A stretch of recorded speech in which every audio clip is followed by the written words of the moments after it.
আসসালামু আলাইকুম। স্বাগতম সবাইকে আমাদের আজকের ফিজিক্স ক্লাসে। তো আজকে আমরা একটা মোস্ট ইম্পর্টেন্ট একটা টপিক নিয়ে আলোচনা করব। গত ক্লাসগুলোতে আমরা যে ম্যাথগুলো কভার করছি, যে টাইপগুলো আমরা কভার করছি, এগুলা দিয়ে তোমার গ নাম্বারের যে তিন তিন নাম্বারের জন্য যে প্রশ্ন আসবে এটা কভার হয়ে যাবে। বাট ম্যাক্সিমাম ক্ষেত্রে দেখা যায় যে এই কেসটা আমাদের ঘ নাম্বারে বা 4 নাম্বারের জন্য আছে। সেটা হচ্ছে একই সাথে একটা বস্তু পড়বে উপরে থেকে মুক্ত হবে এবং একই সাথে একটা বস্তুকে নিচে থেকে নিক্ষেপ করা হবে। এই দুইটা বস্তুর কম্বিনেশনে একটা কোশ্চেন আসে। তো কোশ্চেনটা আমাদের চাই হচ্ছে দুইটা জিনিস চাইতে পারে। প্রথমটা চাইতে পারে যে কত সময় পর বস্তুটা মিলিত হবে এবং ভূমি হতে কত উচ্চতায় মিলিত হবে। এই দুইটা আমাদের প্রশ্ন। আমরা দেখি তার আগে ওটা আমরা পরে দেখবো একটু। তার আগে এখানে কি বলছে এটা একটু খেয়াল করো। তো এই একটা বস্তু, এটা মুক্তভাবে পড়ন্ত বস্তু। এই বস্তুটা মুক্ত হবে, ধরো পড়তে পড়তে নিচে আসবে। এবং বি আমাদের একটা নিক্ষিপ্ত বস্তু, বস্তুকে এভাবে নিক্ষেপ করলে সে উপরের দিকে উঠবে। এমন একটা পয়েন্ট আসবে, খেয়াল করো। আচ্ছা, খেয়াল করো একটু।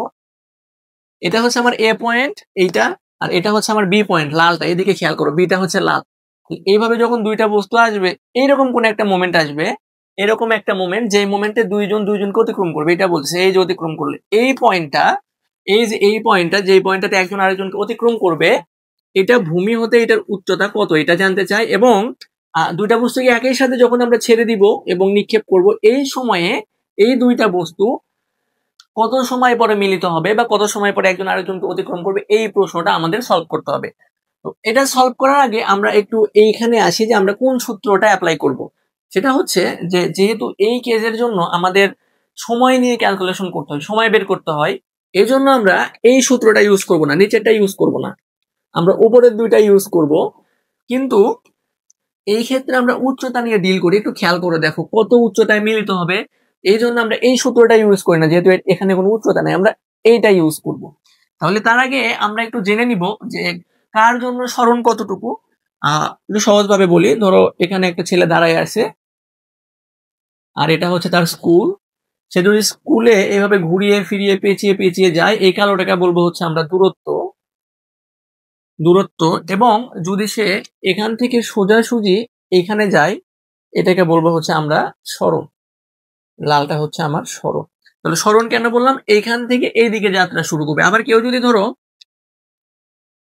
এখানে আসে, এখান থেকে এইদিকে আসবে, তাহলে এই যাত্রার সরণটা আমরা এখান থেকে কাউন্ট করবো। অর্থাৎ যেখান থেকে যাত্রা শুরু করবে তার সরণটা সেখান থেকে, এই এস হচ্ছে আমাদের সেই সরণ। তাহলে আমরা একটু দেখি আমরা কিভাবে ম্যাথ প্রবলেমটা সলভ করব। এটা আমরা একটা এটা যে কোনো সংখ্যা দিয়ে দিতে পারে। আমরা জাস্ট নর্মাল একদম সূত্র বিশ্লেষণ করে অঙ্কটা করব। তুমি যে কোনো ম্যাথ, যে কোনো বোর্ড কোশ্চেন করতে পারবে। এবং এটা করলে আমাদের কিছু প্রবলেম কভার হবে। সেটা হচ্ছে কুমিল্লা বোর্ড 2020 এবং 2023-এর কোশ্চেন সলভ করতে পারবা তুমি। এতক্ষণে ক্লাসটা যদি তুমি বোঝো। কুমিল্লা 2020 এবং কুমিল্লা 2023 সালের কোশ্চেন তুমি সলভ করতে পারবা। তাহলে আসো আমরা একটু আগাই। তো প্রথমে আমরা কেস 1 এ ক্যালকুলেশন করব। কেস 1 দেখো এখান থেকে এই পর্যন্ত আসবে। তার আগে আমাদের আরেকটু কাজ আছে, সেটা হচ্ছে আমরা ধরে নিব, মনে করি আমরা পি পয়েন্টে বস্তু দুইটি একজন আরেকজনকে অতিক্রম করবে, বা এক্স পয়েন্ট, বা তোমার যেটা তুমি ইচ্ছা তুমি ধরতে পারো। তাহলে আমি পি পয়েন্ট ধরলাম যে ভূমি হতে এক্স উচ্চতায় পি পয়েন্টে। তাহলে আমাদের এই উচ্চতাটা ধরে নিতে হবে। আমি এই উচ্চতাটা ধরে নিলাম হচ্ছে ধরো এই উচ্চতা আমি ধরলাম হচ্ছে এক্স। এটা হচ্ছে আমি ধরলাম এক্স। তাহলে এক্স এর পরিচয়টা দিই। এক্স হচ্ছে ভূমি হতে পি বিন্দু উচ্চতা। খেয়াল করো এখানে একটু কমপ্লেক্স ক্যালকুলেশন আছে। তাহলে এই এক্স এর মানটা যদি আমরা বের করতে পারি, তাহলে আমরা বলবো যে ভূমি হতে কত উচ্চতায় বস্তুদ্বয় মিলিত হবে। তাহলে এখন আসো এই ক্যালকুলেশনে। তাহলে আমরা প্রথমে কেস 1টা ক্যালকুলেশন করব। তাহলে আমি কেস 1টা এইখানে ক্যালকুলেশন করি। দেখো কেস 1-এ কি হচ্ছে, আমরা এইটুকু এখান থেকে এইটুকু আসবো, এইটুকুর ক্যালকুলেশন করবো। এই জন্য আমরা সরণটা এইটুকুই নিব। তাহলে একটু খেয়াল করো, দেখো তো আমাদের এই পুরো উচ্চতাটা হচ্ছে আমাদের এইচ।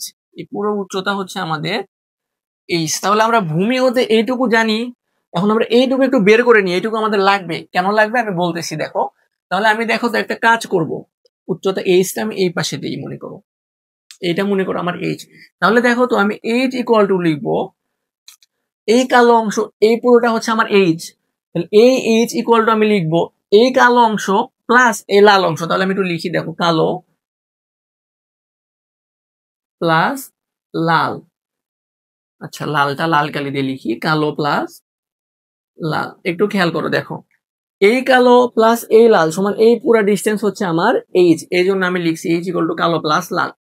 তাহলে এইচ ইকুয়াল টু কালো অংশটুকু হচ্ছে আমার এক্স, লাল অংশটুকু ধরো আমি লালই লিখলাম, লাল অংশটুকু আমরা বের করব লাল। তাহলে আমার লাল অংশের মান দরকার, তাহলে একটু পক্ষান্তর করো, লাল ইকুয়াল টু কি আসবে?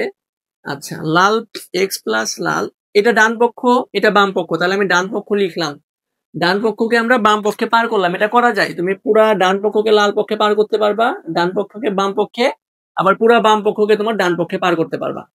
তাহলে এটা আসলো। এখান থেকে আমি একটু দেখি যে আমার লাল অংশ সমান কি আছে, লাল সমান আসবে এইচ মাইনাস এক্স। তাহলে এই লাল এইটুকু আমার আসবে এইচ মাইনাস এক্স। এতটুকু বুঝছি। এতটুকু যদি বুঝি তাহলে আমরা এখন কেস 1 নিয়ে আলোচনা করবো। কেস 1 কি করতেছে, এইখান থেকে এই পর্যন্ত আমরা কাউন্ট করব। তাহলে এটার আদি বিন্দু মুক্তভাবে পড়ন্তের জন্য আদি বিন্দু 0। তাহলে আমরা একটু ফর্মুলাটা লিখি, ওই যে main formula, s equal to u t plus half g t square. তো আমরা যেহেতু ওয়াই অ্যাক্সিস নিয়ে কাজ করতেছি, এই জন্য এই এইচ এর এস এর পরিবর্তে লিখবো এইচ, এবং আদিবেগ যেহেতু 0, আমার এই পুরোটাই 0 হবে, এটার আমরা লিখবো না। এবং পরন্ত বস্তু আমার জি নিচের দিকে কাজ করতেছে, বস্তু নিচের দিকে পড়তেছে, এই জন্য আমার এর সামনে চিহ্নটা প্লাসই থাকবে, plus half g t square. একটু খেয়াল করো তো, এই এস এর মানে কি? এই এস এর মানে হচ্ছে আদি বিন্দু হইতে শেষ বিন্দু, শেষ বিন্দু এখন আমার এইটা না, এই পর্যন্ত আমি এখন ক্যালকুলেশন করতেছি না, আমি ক্যালকুলেশন করব এই পয়েন্ট পর্যন্ত। তাহলে এইটা আমার আদি বিন্দু, এটা আমার শেষ বিন্দু। তাহলে এখানে আমি যদি এস এর পরিবর্তে লিখি সরণ, তাহলে একটু খেয়াল করো তো, সরণ আমাদের ক্যালকুলেশন করতে আদি বিন্দু থেকে শেষ বিন্দু দূরত্ব, এই যে আদি বিন্দু এই যে শেষ বিন্দু, আদি বিন্দু হইতে শেষ বিন্দু দূরত্ব হচ্ছে আমার H minus x, not H. H হলো এইখান থেকে এই পরিমাণ ডিস্টেন্স, আর এই পয়েন্টের ডিস্টেন্স এখান থেকে এই পয়েন্ট, এখান থেকে এটা কেন, কারণ আদি বিন্দু থেকে শেষ বিন্দু, এই যে আদি বিন্দু এই যে শেষ বিন্দু, তাহলে আমার আসবে এইচ মাইনাস এক্স। এতটুকু বুঝছি কিনা? এতটুকু বুঝছি কিনা দেখো, তাহলে আমি লিখবো সরণ আমার H minus x equal to half, আর জি এর মান হচ্ছে 9.8, এটা গুণ করলে তুমি পাবা 4.9 টি স্কোয়ার। এটা আমাদের 1 নাম্বার ইকুয়েশন। আমাদের কেস 1 এর কাজ শেষ। আমরা এখন কেস 2 নিয়ে একটু আলোচনা করি। এই অঙ্কটা পরীক্ষায় আসবে, এই অঙ্কটা পরীক্ষায় ঘ নাম্বারে অবশ্যই আসবে। এখন আসো আমাদের কেস 2। কেস 2 তে কি করছি দেখো তো, একটা বস্তুকে এখান থেকে উপরের দিকে নিক্ষেপ করছি, তাহলে এইটা আমার আদি বিন্দু। এখন একটা বস্তু যদি তুমি আদিবেগ না দাও, সে কি নিচে থেকে উপরে কোনোদিন উঠবে? ধরো এই বস্তুটা যদি আদিবেগ দিচ্ছে না, কি করতেছে, দাঁড়াই আছে, তাহলে এইভাবে একটা আদিবেগ দিতে হবে তাকে উপরের দিকে, তাহলে এর একটা আদিবেগ থাকবে। আমরা একটু ফর্মুলা লিখি, s equal to u t plus half a t square. তাহলে এর জায়গায় আমি লিখলাম হচ্ছে সরণ, এস এর পরিচয়টা তো সরণই, তাহলে আদিবেগ থাকবে ইউটি। আচ্ছা, এখন যেহেতু আমরা জি এক্স ওয়াই অ্যাক্সিস বরাবর ক্যালকুলেশন করতেছি, এখানে আসবে জি টি স্কোয়ার, এখানে আসবে হাফ, যা ছিল তাই, এবং এই জিটা কাজ করে নিচের দিকে, নিচের দিকে যেহেতু বস্তুটা উপরের দিকে উঠতেছে, এই জন্য আমরা মাঝখানে একটা মাইনাস ব্যবহার। তাহলে একটু খেয়াল করো তো, সরণ কত? সরণ কি আদি বিন্দু হতে শেষ বিন্দু দিকে, এটা আমরা করতেছিলাম কেস 1 এ বস্তুর জন্য, এ বস্তুর জন্য। এটা মনে হয় একটু কমপ্লেক্স হয়ে গেল, বারবার দেখবা তাহলে বুঝবা। আর এটা হলো আমার বি বস্তুর জন্য।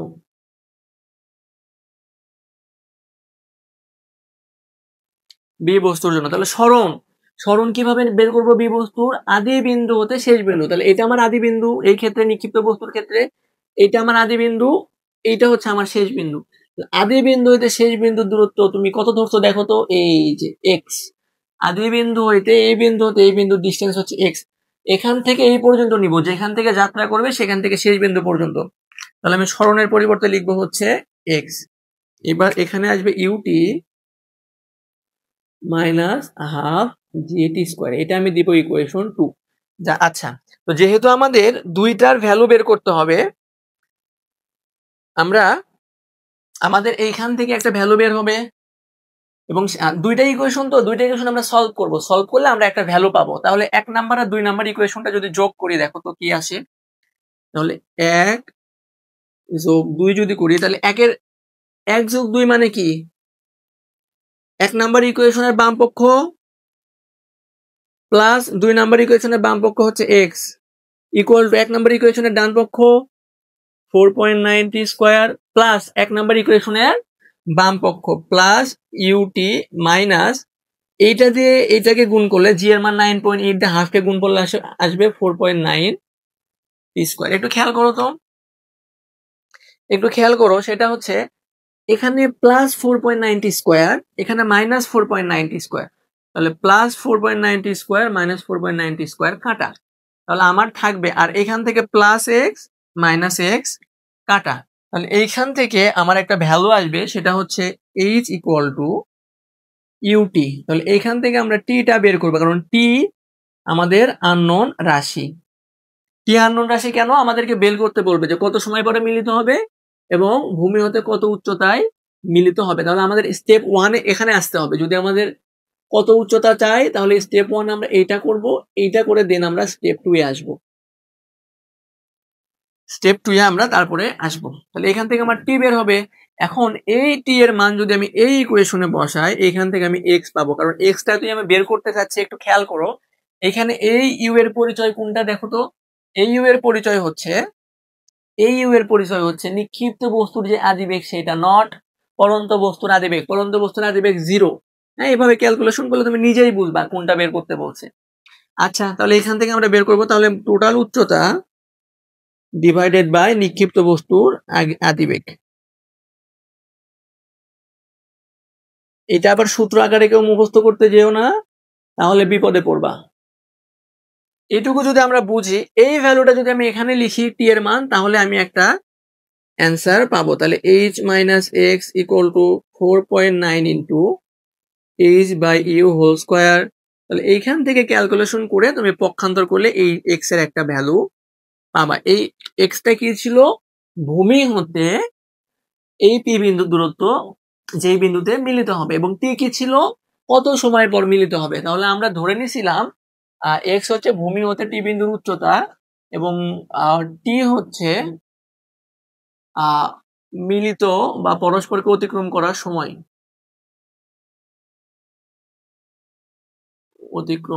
সময়। তাহলে এটা যদি বুঝো তাহলে তুমি এই দুইটা ম্যাথ প্রবলেম সলভ করবা। সেম জিনিস, জাস্ট আমাদের এখানে এইচ এর ভ্যালু বলা আছে, একটা ভ্যালু বলবে, এরপর এই বস্তুকে ইউ আদিবেগে নিক্ষেপ করবে, এর একটা ভ্যালু বলা থাকবে। আচ্ছা, এই দুইটা ভ্যালু তোমার জানা থাকবে, বাদ বাকিগুলো তুমি এইভাবে সলভ করবা। তো ঠিক আছে, এই পর্যন্ত আমাদের আজকের ক্লাস। এবং কারো যদি এতটুকু বুঝতে প্রবলেম হয় অবশ্যই আমাদেরকে হোয়াটসঅ্যাপে জানাবা, মেসেঞ্জারে জানাবা। এবং আমাদের যখন ক্লাস হবে ক্লাসে আমরা হয়তো এই জিনিসগুলো নিয়ে আলোচনা করব না, আমরা ডিরেক্ট ম্যাথ প্রবলেম সলভ করব। এটা সার্বজনীন নিয়ম, তুমি এই এতটুকু কনসেপ্ট দিয়ে যতগুলো ম্যাথ আছে সব করে ফেলতে পারবা। এটা হচ্ছে সার্বজনীন নিয়ম। এই যে এইচ এর একটা মান দেওয়া থাকবে, ইউ এর একটা মান দেওয়া থাকবে, এইটার ইউ তো 0, এটা তো তুমি জানো। এটা কিন্তু পরীক্ষায় আসবে, এটা ঘ নাম্বারের জন্য পরীক্ষায় আসবে। এটা ঘ লিখছি, এটা ঘ নাম্বারের জন্য পরীক্ষায় আসবে। তো ঠিক আছে, আজকের ক্লাস এই পর্যন্ত থাকবে। ক্লাসগুলো বন্ধুদের সাথে বেশি বেশি করে শেয়ার করে দিবা আর আমাদের অনলাইন প্ল্যাটফর্ম সম্পর্কে জানাবা। তো ঠিক আছে, আজকের ক্লাসটা এই পর্যন্তই থাকবে। ভালো থাকো সবাই, আসসালামু আলাইকুম।